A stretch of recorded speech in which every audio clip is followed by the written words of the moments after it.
linguine, and I'll probably get some Pedialyte in there too, sodium, so that way I don't puke the next day.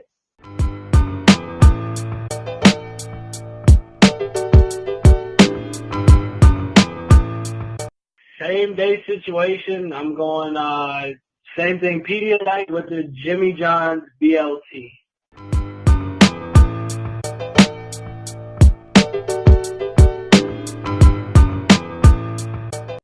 I think it all goes back to the amount of confidence I have in myself and in my own ability. I feel like if someone beats me, that I could re-wrestle that person an hour or two later and it would be a completely different outcome. I think there's just something inside of me mentally that kind of clicks, and I can figure things out and process things, really fast and start to figure things out and break things down for myself. And then, you throw in the help of my coaches or my dad or, someone else, to help me break these things down. I think that really, it puts me a step ahead for the next time around for that, quote unquote bounce back. And so I feel like I've always been put into a great position to, for the second time around, if I had to wrestle the same guy or if I take a loss at a tournament and to bounce back and come back and get third, I kind of just have that mentality to where I'm supposed to be in the finals. Like, that's my mentality. I'm supposed to be in the finals. I'm supposed to win. So if I don't make it to the finals, then my mentality on the backside is, one, I was supposed to be in the finals. So I, in my own head, I already feel like I'm head and shoulders above everyone else on the backside of the bracket. And so that's kind of my edge,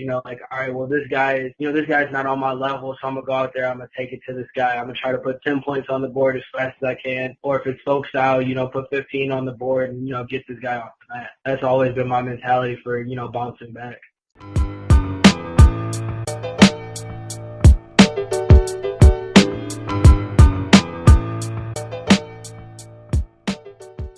It was a great accomplishment for him that particular year. We went to the World Team Trials. We went to Argentina. We went to these high-level tournaments before going to that event. And I'm going to probably say in that particular month leading up to Fargo, Kevon may have lost about 4 or 5 matches. So I want to say he probably lost more matches in that month, he said 6, than he had lost in 2 years. So, but to understand, from our perspective, it was against all world-class athletes and this and that. So to see him get to the top of the hill after that particular time, I think it was very rewarding for himself because he had just made the finals in freestyle and came up a little bit short. So for him to win the title in Greco and defeat the person that had beat him in freestyle a couple days earlier, I think that was real rewarding. Just see him the last man standing and holding that stop sign in his hand. Fargo obviously is one of the biggest, most history international style wrestling tournaments at the youth level or high school level in the country. It's more coaches. I mean, it's just done on another scale than anything else. The World Team Trials, I would say man for man is tougher, but Fargo, based upon the size of your charts and just the amount of days that the tournament is stretched out, it becomes a marathon, especially if you're competing in both freestyle and Greco. So it was a heck of an accomplishment to see him crowned at the next level, because obviously we had tasted that as a youth wrestler my way, and also we had tasted that as a high school wrestler. But to win a Fargo national championship, kind of a different level because it is a national level, and it's so history with even the college NCAA champions you see today. A lot of them have had similar success that started at tournaments like Fargo.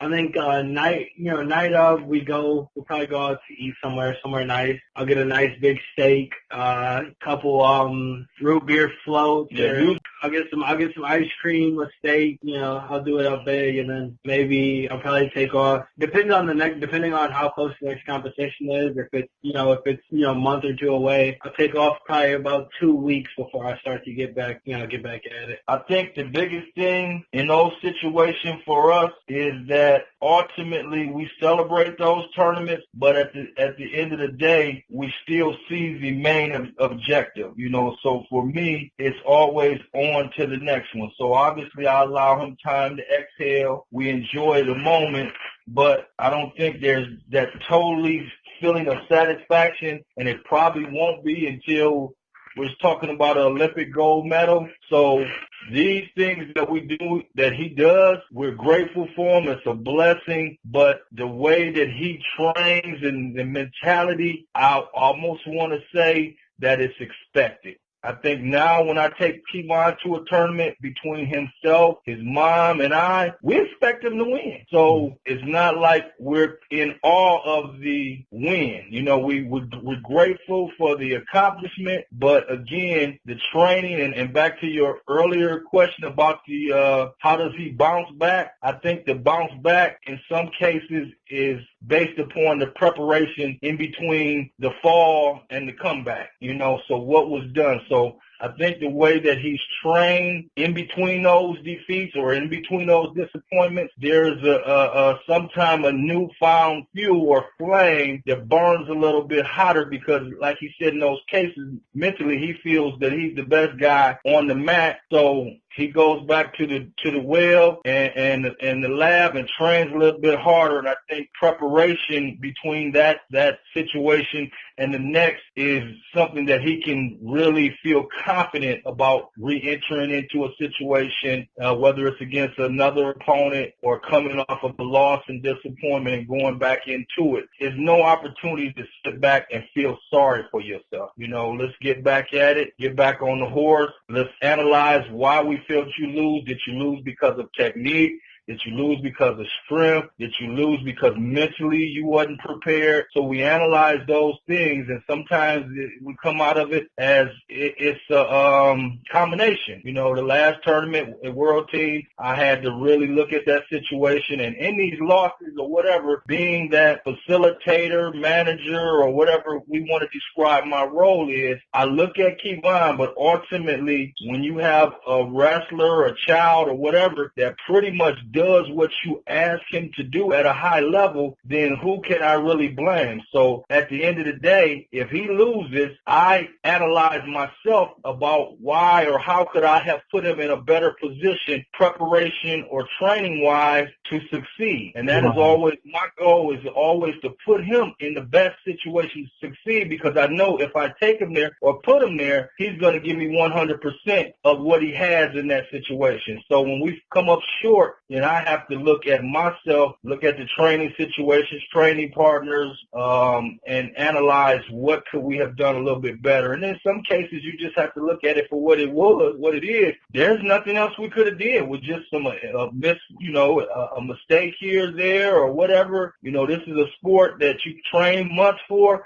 but it comes down to being able to focus for 2 minutes a period, 3 minutes a period. So sometimes you can just have a mental lapse that can cost you a match.